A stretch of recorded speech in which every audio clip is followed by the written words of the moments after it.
Right, ladies and gentlemen, I'm here here on the channel to do a news video to end the night here. We're gonna start with some wrestling here. So Darby Allin of AEW, he's reached the top of Mount Everest, part of a team. The team will save their moment and then start the return back to Camp 4. Him and a few others climb Mount Everest. So he should be back to AEW soon at some point. I feel he's going to come back and win the championship, is what the plan is. I say that because he's never held it. He was getting wins and heating up, and it's pretty clear that he's going to be one of the championship. I mean, if Swerve Strickland didn't win it, then it's pretty clear Darby Allin's going to win it. So Logan Paul, he's going to appear on Raw tomorrow. Well, Paul says WWE's going to let him cook tomorrow. Cook. What exactly will he be cooking? I mean, he's a good in-ring worker, but I just don't like him as a person, man. I mean, he's a good in-ring worker, but it's just so many wrestlers get passed over for the sideshow for a YouTuber. And what exactly is he going to cook? He's not that good on the microphone. I'm just glad they're getting that match with Jey Uso out of the way now. I don't know what he's going to cook. Is he going to cook up a promo?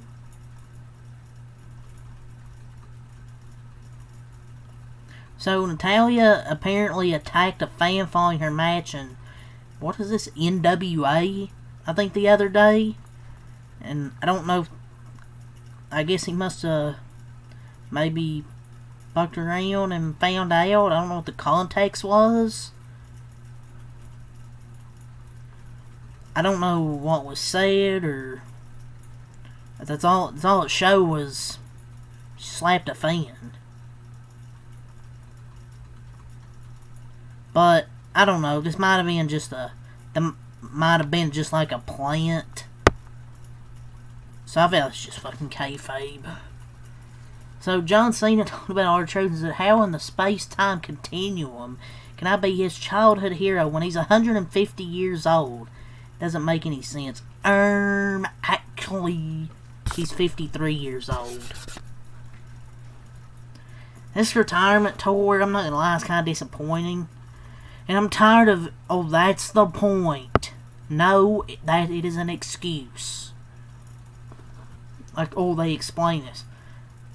It's just a bullshit excuse to cover up that. I mean, I love John Cena, but he's not. He's kind of limited what he can do in the ring. I'm sorry, man. It's an excuse. That's not the whole point. Oh, he's here to ruin wrestling. If he's here to have bad matches, then okay, WWE fans just cope, man. They just make excuses for everything. God, not everything is bad on purpose. If it's bad on purpose, then they shouldn't have a fucking retirement tour. Or should just keep him babyface instead of having him turn heel. So the updated card for Saturday night's main event. Yes, John Cena and R-Truth is official, and Drew McIntyre and Damian Priest in a steel cage match is official. Which, I mean, that should be a banger. Do they need a second match? No, but it should be a banger at least. But the updated card for Saturday night's main event. John Cena vs. R-Truth. I guess it's a non-title match. Jey Uso and Logan Paul for the world title. Sami Zayn and CM Punk vs. Seth Rollins and Braun Breaker. And Damian Priest vs. Drew McIntyre in a steel cage. I'll be covering this Saturday night main event. I'm basically mostly going to be doing the pay-per-views and Saturday night's main event like shows for now. But once the NBA is finished, I'll probably be doing more Monday Night Raw. But they need a women's match added here. Though, I don't know what they're going to have, but, I mean, I'm sure they'll add one. But I have no clue what they could add. Solo Sikoa advanced to the men's Money in the Bank match. Pinned Rey Fenix. Don't get to what the obsession is with the Samoans, man. Instead of having Rey Fenix, who would be way better in a ladder match than Solo Sikoa, gets pinned. Freaking Triple H Samoan mind control. And Rey Fenix getting pinned every week. He ain't getting no fucking push, man. Some of the qualifying matches, more of them taking place next week on SmackDown. Julia, Charlotte Flair, and Zelina Vega. Oh boy, I wonder who's going to win that one. And then Aleister Black, LA Knight, and Shinsuke Nakamura. I want to see Julia win, but you know she's taking the pin to Charlotte Flair. Nobody wants Charlotte Flair in that match, but she's going to be in it. Julia's now on the SmackDown roster. Jeff Cobb has a name change. He's being referred to as JC on TV by Solo Sikoa, but they called him Jeff Cobb at Backlash. They legit call him Jeff Cobb, and he's being referred to as JC Mateo. JC Mateo. I thought we were done with these shit name changes. The more things change, the more they stay the same. WWE with their shitty name changes. And there goes the aura of Jeff Cobb. OMG! It's JC Mateo! Like, why is he being named Mateo? Explain to me. I'll just keep it at Jeff Cobb. Fucking call him Jeff Cobb. Call it Backlash. Just to fucking change it. Retarded, man. But yeah, that's all I'm going to say about wrestling. So let's talk about a few NFL things here. The Steelers have reached out to the Saints about wide receiver Chris Olave's availability, but the Saints do not seem interested in trading him. I feel like he needs to go to a better team, but he also needs to stay healthy and really needs a quarterback that can throw in the ball. So, prior to retiring, Derek Carter, he gauged the market with his camp, reached out to at least 2 teams that weren't in need of QB. Per J. Fowler ESPN, no talks ever reached like a serious level, so he ended up retiring. So former NFL quarterback Boomer Esiason calls Caleb Williams entitled. He says he needs to keep his pie hole shut. Imagine saying that in 2025. Keep your pie hole shut. Boomers, man. Where's all this even coming from? How do you know he's entitled? I can't say he is because I don't know. The NFL owners plan to vote next week on the new proposed playoff seeding proposed by the Lions, according to Albert Breer. If it gets past the 7 seeds in each conference will be decided strictly by their record. A non-division winning team will be seeded higher than a division champion if they have more wins.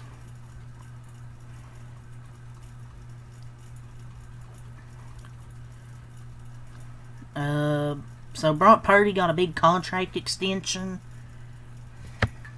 So Brock Purdy got a 5-year, $265 million extension.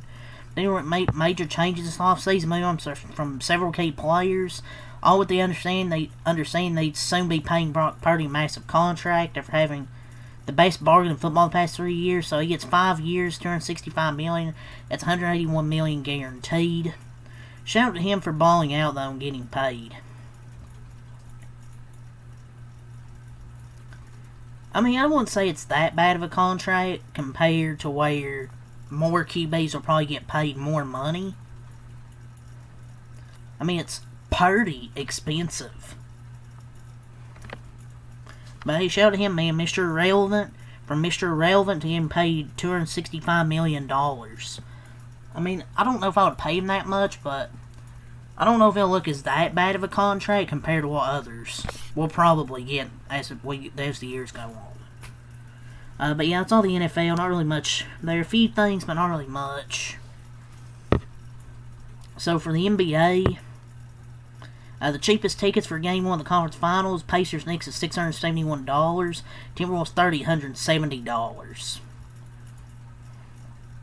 I mean, obviously New York and Indiana is going to be more expensive.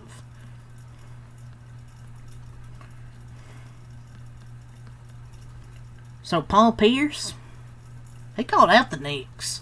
The Pacers gonna pop y'all. Pacers gonna get y'all. Y'all beat an injured Celtics team.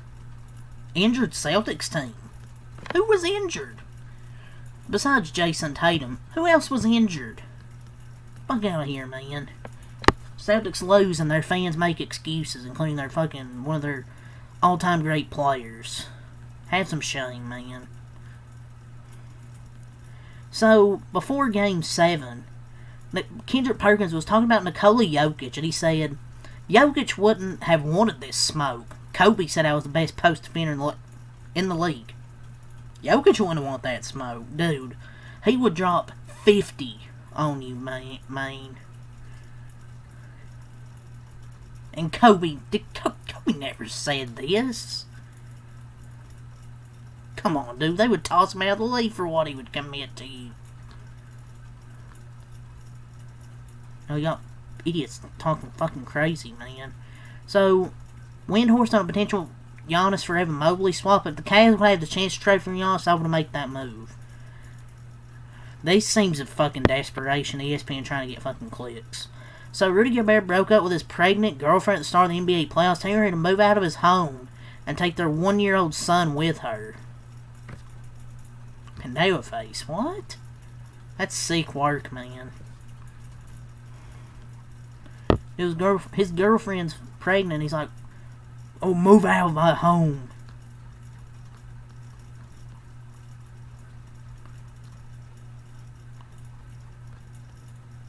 My lord, man. It's the ant leadership. The Boston Celtics reportedly interviewed Cooper Flagg at the Combine. Yeah, this doesn't really mean anything. Apparently, Diddy was able to reportedly watch the Knicks game from jail. Yeah. So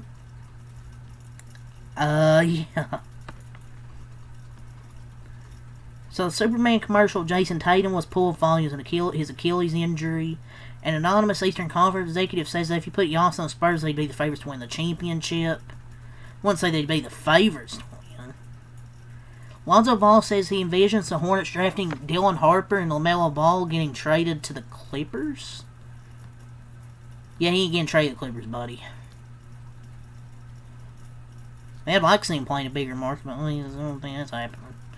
The Lakers reportedly not interested in trading Austin Reeves unless it's for a top big man. The Sixers are reportedly open to trade offers for number 3 overall pick. So, Windhorse says there's a pathway for Giannis to end up on the Warriors. Dude, who's doing a trade for Giannis with Pods being the most important player? Unless you're trading like Draymond. We don't. What package do we have besides draft picks? Like, who the fuck is trading for Brandon Pashimsky? Like, respectfully.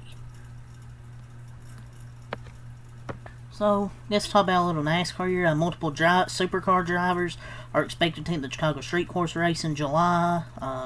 A.J. Allmendinger had some comments about the ECR engines. I mean, say, hey, ECR engines, fuck you. And he's had a lot of engine failures.